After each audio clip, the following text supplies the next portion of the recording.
Hey, I'm Chris Stegner, the co-founder and CEO of Very Big Things. Chris, thanks so much for making time join us on the Heavy Podcast. Always exciting to talk to fellow entrepreneurs and thought leaders based here in Fort Lauderdale. It's very rare. We were just talking about it right before we jumped on. Before we talk about the very big things and all the very big things you guys are building, give us a thumbnail version of your career to date.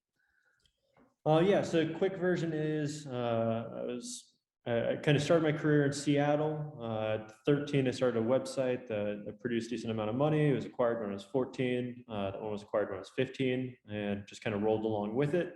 And then it was supposed to get acquired by a huge company and be my retirement. And then the internet bubble burst. But all this was still pretty awesome and amazing for a young kid. Since then, worked as a executive, CTO, et cetera, at a bunch of companies, started a bunch of companies, some successes, some failures, and worked at like a high-end consulting company that was pretty small, getting to work on some of the biggest, coolest projects around. And then I worked as a CTO and partner at a VC fund, where basically the whole idea was we'd write people a check for $3 to $5 million. I'd jump in to make them successful.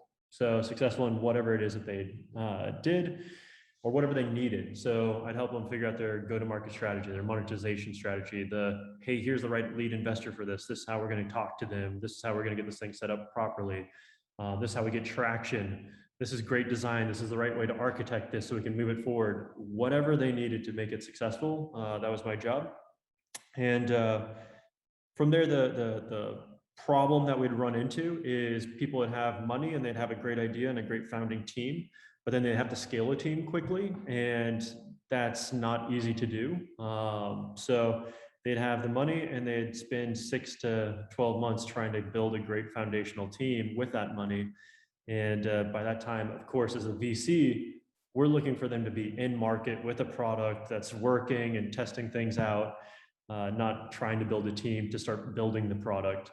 And then we started telling them just go to agencies, and we saw a different side of the coin, which is agencies said, hey, we have the team, but they really know nothing for the most part. And when I say for the most part, I say 99%, don't really understand the startup world. They don't understand startup tech companies.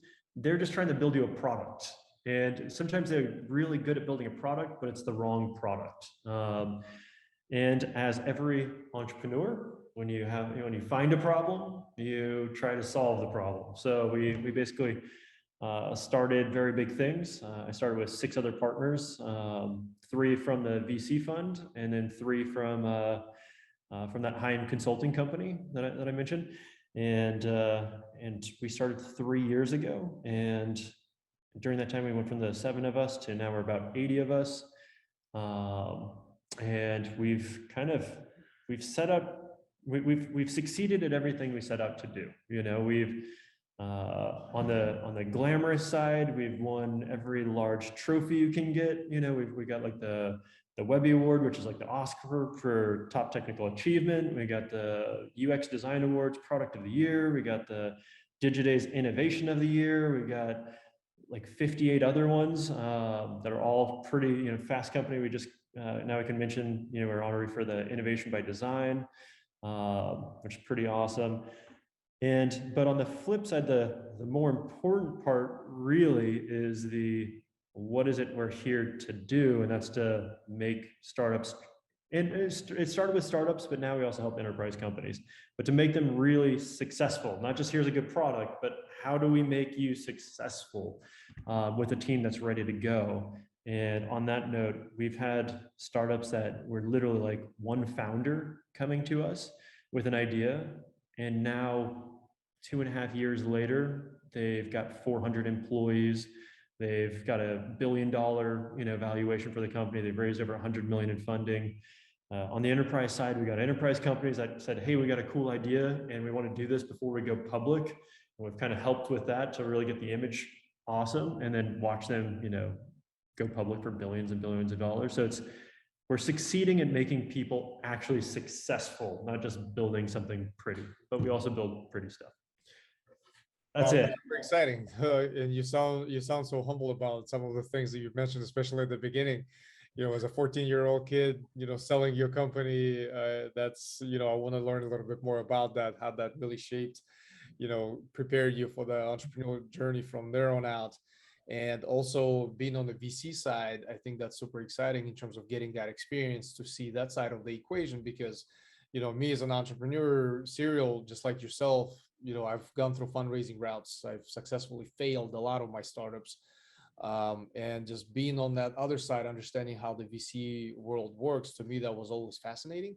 And how the successful ones really differentiate themselves from the average ones when they provide that value add service beyond capital infusion. So I think that's super interesting. It sounds like you're taking a lot of those lessons learned from that and applying to your day-to-day, what you're currently building with the very big things.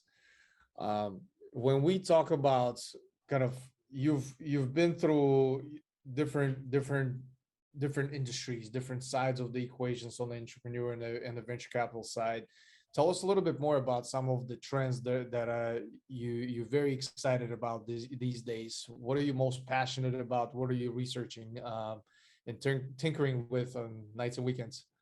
Yeah, great question. So I get asked this one quite a bit, and I never had a great answer for it. Well, your guys' name sets the right precedent for that. Well, and I'll explain. Like, I never had a great answer, and I was a little insecure about that. I'm like, why don't I have a great answer for this? And then over time, I've ended up realizing that it's because, to me, it's never about what that new next cool thing is. It's about constantly improving the things that we all know are important. So rather than, because it's something that we'll have, clients come to us with as well, saying like, hey, what's something new and crazy and cool we can do with this? And we'll say like, let's first and foremost just focus on doing the basics extremely well. Like, what are the things that your end users need more than anything? But through the process of trying to perfect those, that's where we find innovation. That's where the new cool stuff happens. But it's not like, I can't say like AI is super cool, sure, or like blockchain, blah blah blah blah. Like I could bring up NFTs and on all sorts of fun things. However, at the end of the day, it's all about what helps their most basic needs to be done better. But what, to your point, what I'm reading about all day long, what gets my rocks off, right, is the whole idea of, if this is your problem and this is a problem that's been attacked for 10 years by 10,000 people, and great UX people, great UI people, great product people, great entrepreneurs, marketing, et cetera, have all been working on this problem, and they've gotten it to this point that's pretty awesome. Well, how do we get it further? And it's a whole lot easier, I think, just to dive in and do something fun with like a new technology. It's really hard to improve on something that's been improved so much by so many people. But that's exciting, because when we do it, we get to see the rest of the world kind of follow suit. And all of a sudden you say, like, we just evolved this process for the entire world. Like, everybody that's good moving forward is going to copy what we did. And that, then every experience that's like a high level experience that people use on a day-to-day basis will have our fingerprints on it. And that's pretty effing cool. And I'm saving you from beeping me. So yeah, that's the best way I can put that, No, is I think you have a very valid and great explanation when it comes to just having specific trends and ideas that you're super excited about. It makes perfect sense, and you couldn't have set me up any better for the kind of the further question that I have for you is around innovation, right? A lot of times when people think about innovation, it's a perception. It's got to be grandiose. It's got to be transformational, very disruptive. But at the end of the day, innovative could be in the form of very small things in terms of, just improvements to your internal processes or how you hire or, the types of folks you surround yourself. So you've mentioned you've grown from just a small group of partners to now a team of 80, I believe you said. Tell us a little bit more about that process, because it's one thing to operate a company as a founder, co-founder, a couple of partners, but when you scale and you now have, many people part of the organization, there's a completely different approach, completely different strategy. And from my past experience, from the angel investing side and being on boards of other startups, I see a lot of founders struggle from that perspective, because it takes a complete mind, shift in how you operate from that standpoint. Share some thoughts around from that perspective, from scalability and how that impacts the innovation. Yeah, so great question, and let me even reinforce it for your listeners, and the fact of saying that, I have my own advisors, and I went to one advisor, probably a year ago, and I said, here's where we're trying to do. We're trying to get from this point to this point, and we're trying to have all these things happen. And he's a super high up advisor, helped take two companies public for like $30+ billion, like serious dude. And everything he came back to was, how are you going to scale the people? How do you scale the culture? How do you scale that part? And I'm like, but aren't you at all worried about us hitting these growth numbers, or us, bringing on these clients? Where are we going to find these new industries and so forth? And he's like, no, like you guys are doing great work. Like I've the clients will come. I'm not worried about that. The growth will come, but how are you going to handle that? That's going to end up being what makes or breaks you. So I think to your point, it's just such a super important question to ask. And I think every entrepreneur, this is, I guess, why I'm reinforcing it. I think every entrepreneur, no matter how many times they hear it, they still go, yeah, but we'll handle that. Here's the real problem, and it's like, no, the real problem is making sure the culture, making sure the people, making sure you can scale something properly. So I'll just dive into some of the things that I've found to be successful. One of the biggest things that I mentioned to basically everybody is your partners. So I'm a huge believer in trickle down when it comes to a company culture and so forth. I think if your leaders and your management are all living the vision and all living the direction you're planning on going, and the culture you're trying to build, then that'll find its way down. If you say here's a great vision, a great culture, and then part of your partners or your founding team or your leadership aren't doing that, and they're still getting promoted and so forth, then that's going to ring through to the rest of your team of like, oh, well, they're saying this, but that's what I should actually be doing. So it's the leadership so important. And when we go to anytime any entrepreneur goes to start any company, I kind of have a new hard and fast rule, which is never partner with anybody you haven't worked with before. And I don't mean like, and there's so many places where people try to get around this, I feel, and I tried to get around this in the past. Like, I've been best friends with them for like 12 years. Of course, we're going to get along great. This is going to be amazing. Or like, anything along those lines. There's a bunch of excuses, but if you haven't actually physically worked with them where they're on a salary, getting paid to do a job, you don't know what they're like in the workplace. You don't know what their work personality is like. You don't know if they're the person that's always overachieving, or the person that's hugely ambitious, or if they're just the one that's like, cool, how do I do the least amount and not get in trouble for it? But once you work with somebody, you get to see that side. So that's kind of my hard and fast rule, is only partner with people that you've actually worked with before, because then you see who they are, and then you could say, is this kind of the culture? Do they embody the culture and the vision that I'm looking for with a company? And I did that with very big things. I'd worked with everybody before. I knew they were all superstars in their own right, and I think that's made everything pretty. I don't want to say easy, but a lot easier as we've scaled, because everybody is exuding, that those same principles. Other things that I'll mention just quickly is, principles is a great one. So we set up from the very beginning with 3 principles of happy clients, a happy team, and exceptional products.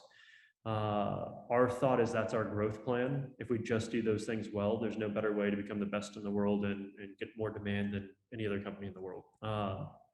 It's proving to work, because we've done like no real marketing, no advertising, none of that stuff. And right now we're turning down about 14 out of every 15 clients that come our way. And I wish we could have scaled things to being 300 people by now, but it's just not that easy, which is why we're talking about this. But keeping with those, just making sure that everybody in the company understands those principles. So that's the other big part is I'm a big believer in only having like three. I don't think you should have like 20 principles. It gets to be a little hard to keep track of them, and it doesn't have the focus that's needed.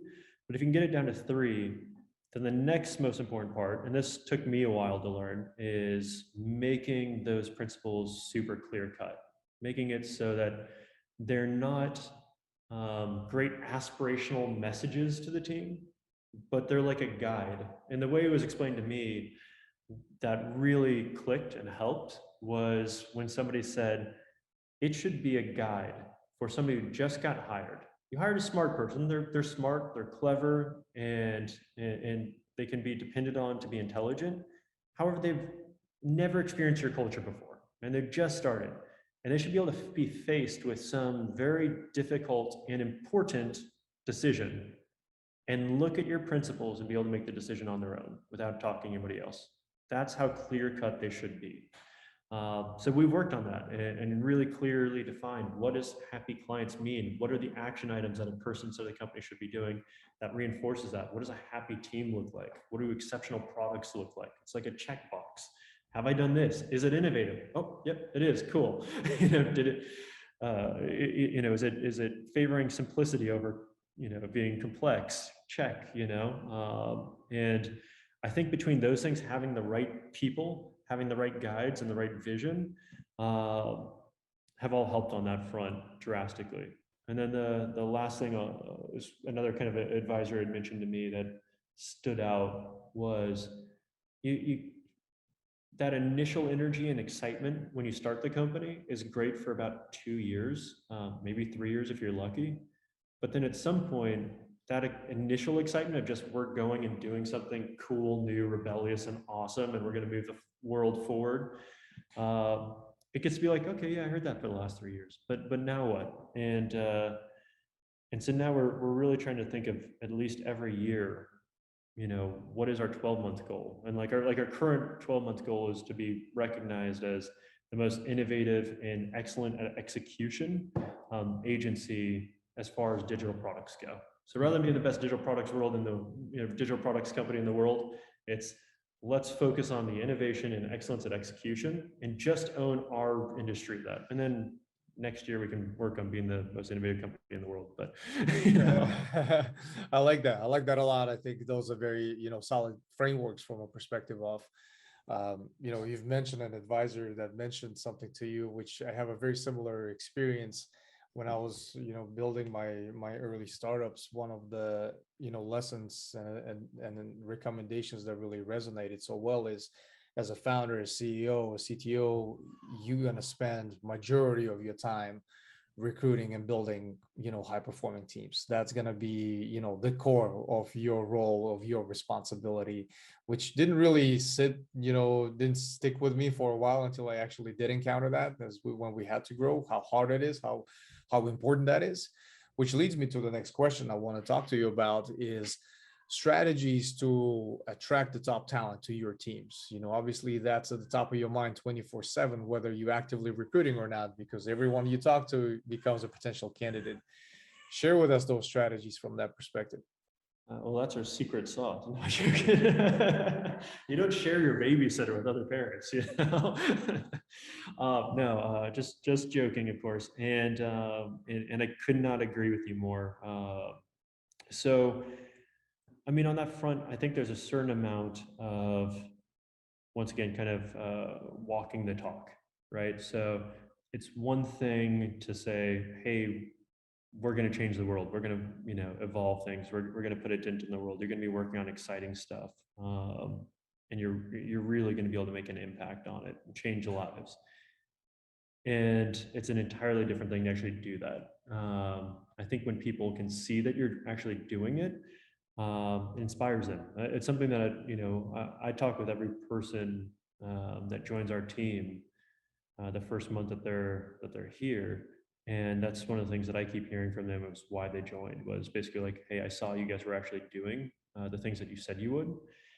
And then the other big part of it, though, to your point, is there's the how to bring them in, and two, I think if they hear our team talking about amazing things, I mean, so many of the awesome people that join our team have joined from a friend saying, "Hey, you really should work here with us. This is like been life changing for me. I love it. It'll be life changing for you too. You're gonna love it. You'll thank me later. Come join." And they're not doing that for a perk, you know. It's not like, hey, you get an extra, day off every year if you send to somebody. But the other important thing that I'm sure you end up realizing is retention is just as important as the hiring. And this is something that, especially I think on our third year here, you start to see more and more, which is, you build somebody up for 3 years, and 3 years is kind of the average length that somebody's really at a job. I think you're being pretty successful if you keep people around for at least 3 years. Is kind of the average. Um, but at the same time, it really sucks to like have somebody that's amazing. They get your culture. They've been there long enough. You've invested everything in them, and then to be like, okay, now we lost that person. Time to just hire more and keep doing it over and over again. So it's definitely become a big area of focus. I'd even say here in the last few months, we're really starting to say, how can we make sure that we always have something that will keep them excited about what's next? And maybe that's that next 12-month goal, like we were talking about before, maybe it's making sure that we're always kind of leading the market as far as, making sure to compensate them properly. Maybe it's making sure to always inspire them with something that, makes them better than they thought. I guess never giving them a ceiling of how great they can become is a big part. And so we're trying to reinvest a ton in that stuff. Like to be just, I get in trouble for being too transparent.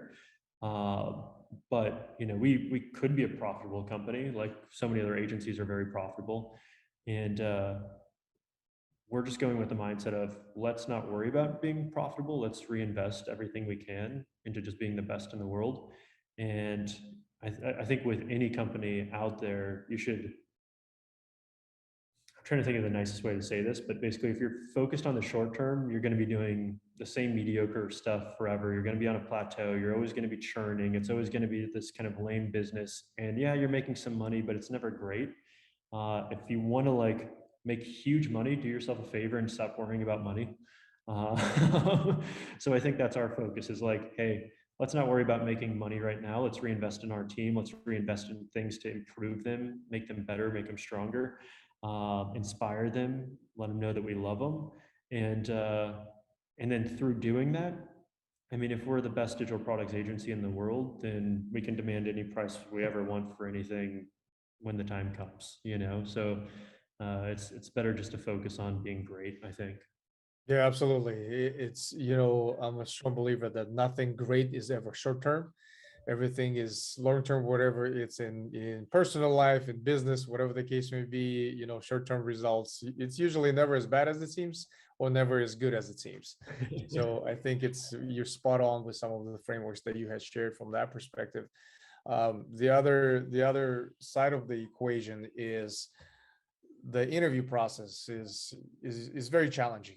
It's a lot of people think they're good at it, but from my experience, even I personally, it's something that I struggle with. It's a continuous learning opportunity for me every time I interview, mainly because I notice, at least from personal experience, a lot of interviews are based on that personal past experience, and Mhm. the interviews, can I tolerate the weaknesses in that particular candidate versus, is this the strength that's missing on our team? Mhm. I shamelessly stole that from Ben Horowitz's book.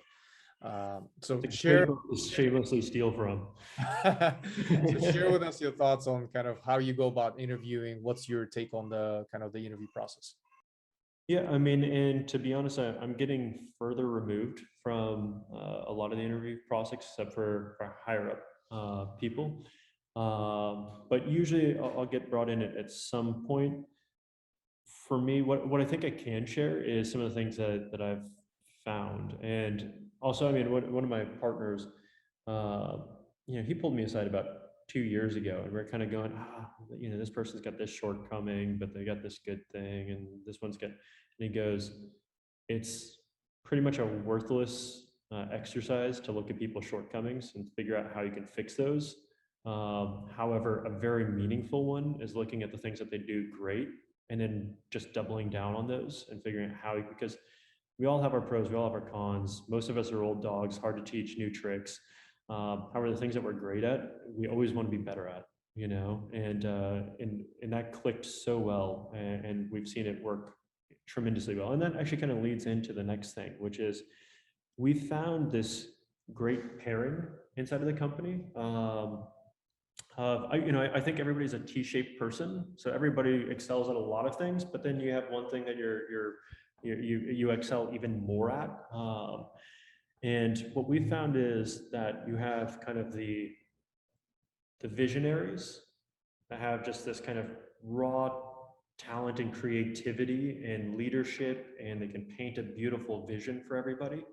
However, those extreme visionaries can be not always as amazingly awesome at execution. And then you have the opposite of that, which is people that are amazing at the execution and making sure the processes happen, making sure everything is needed to scale things at like an extreme quality and consistency, etc. And the mindset that goes into being so detail oriented like that usually doesn't lend itself to like free thought and visionary thinking, right? So something that we've found inside of the company is pairing those two. Works extremely well. And we've done this in every department now. So every department, the leads, we have the visionary lead and we've got the execution lead, and they pair together, and it's been a beautiful thing. It's kind of basically what we were talking about earlier. There's pros and cons.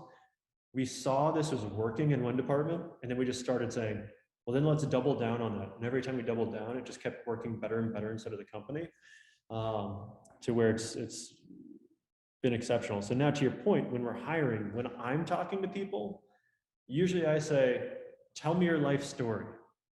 And as they're telling me their life story, I start asking questions after questions after questions, digging into weird things that might seem like it makes no sense. Like, well, when you were 12 on that soccer team, why did you always choose this, position? And just dive into those things. But I'm really trying to figure out, are they somebody that's going to just have this raw, amazing, visionary, creative thing that you can't replicate, you can't teach? Or are they on the other side of that, coin? But people that are honestly where you're just kind of like floating around mediocrity, is what I try to usually not invest in too much. I'm looking for people that are exceptional one way or the other, and then setting them up for success. But that's kind of the business we're in demands it. No, absolutely. I couldn't agree more with you from that perspective. And at the end of the day, it should be a two-way street. It should be a conversation as part of the actual interview. It's as much an opportunity for candidate to interview you as well and see if are you the type of leader for them to succeed. Do you have genuine interests in helping them grow from whatever they want to be, and in the process they will help you with whatever the help you need at that particular moment for that particular role. So that definitely aligns with a lot of things that you're talking about. Quick kind of comment around retention, right? So these days there's so many opportunities for folks all over the world. There's just remote work and virtual opportunities just opens up new doors on a global scale. Becomes challenging for a lot of companies to retain the top talent because some amazing opportunities being thrown at them. I'm sure you see new opportunities every day. I see new opportunities, shiny big things on daily basis.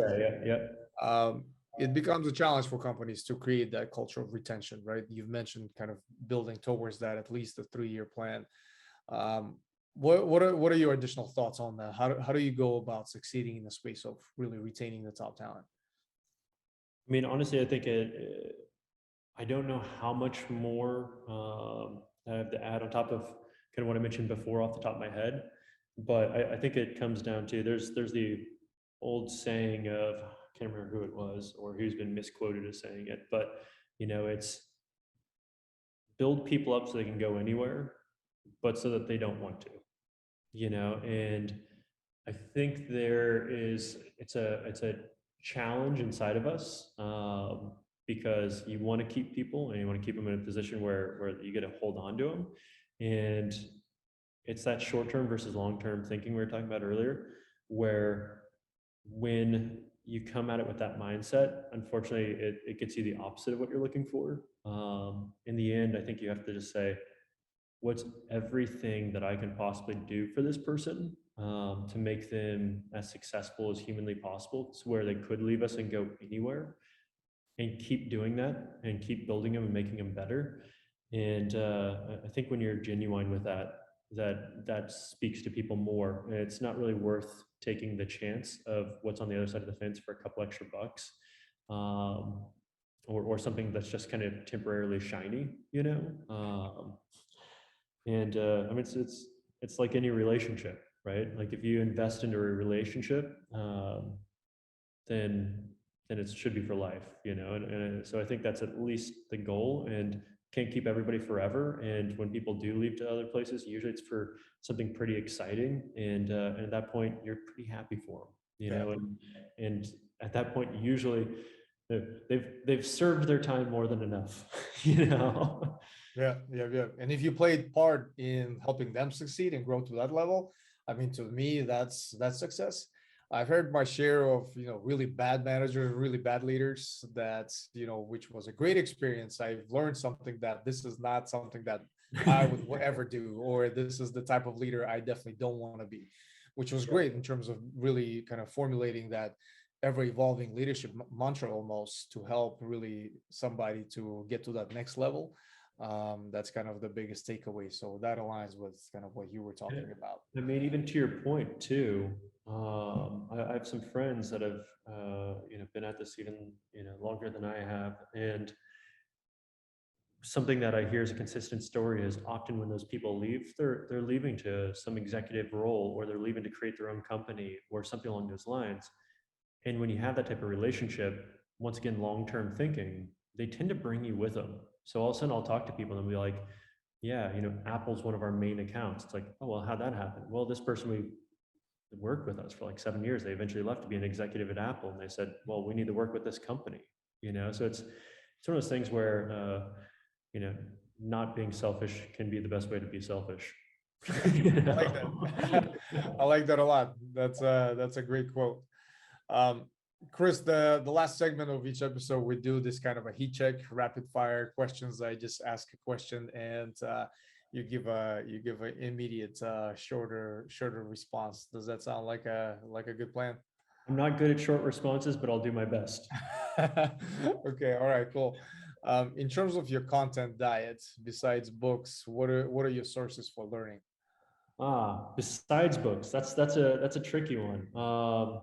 Because books is one of my main ones. The other one I'd say is, I tend to go from one obsession to another obsession, and my content for those usually is honestly just endless rabbit hole Googling and YouTubing and Pinteresting and Instagramming. Basically, try to get every tiny little piece of detail I can about whatever my latest obsession is, to where hopefully I'm like know it better than 99.9% of people in the world. That's great. Awesome. Thanks for that. You mentioned books. So what are you currently reading, and what is one book that you always recommend to others, and why is that? Yeah, I mean, I'm currently rereading for maybe like the fourth time, the Walter Isaacson biography of Steve Jobs.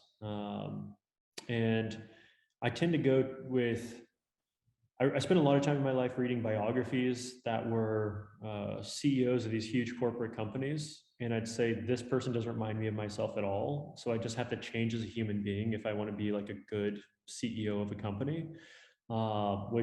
And I did that practice for a long time, trying to be that person that fit that model. And I think the first time I had read the Steve Jobs one, it kind of made me go, here's something that doesn't fit that model at all.